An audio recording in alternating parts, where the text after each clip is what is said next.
Hello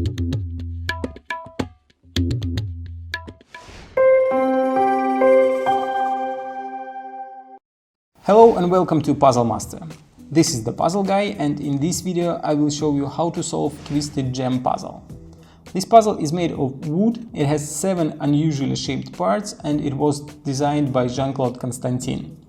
Difficulty level of this puzzle is 9 out of 10 and the object is to disassemble it and reassemble again. If you like Twisted Gem puzzle and you want to buy it, go to puzzlemaster.ca. And now I will show you how to solve this puzzle. So first we have to take it apart, and that's very easy to do since you can just grab all the parts and remove them.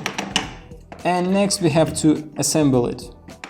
I prefer to do it without this base since it makes things much more complicated. It's much easier to assemble it outside the base and then put it inside. So first find this L-shaped part, then grab the Z-shaped part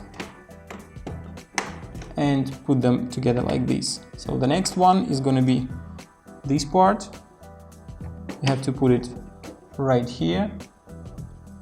Next part what you have to take is this one and put it on top, and as you can see half of the puzzle is already assembled. The next part goes this one. Put it right here in the corner. And there is only 2 parts left and it's very easy to find where to put them, and the puzzle is assembled. Now we have to try to put it inside the base and try not to break it. That's it, puzzle is solved, and that was the solution of this puzzle. If you like Twisted Gem puzzle and you want to try some other great puzzles created by Jean-Claude Constantin, go to puzzlemaster.ca. See you next time!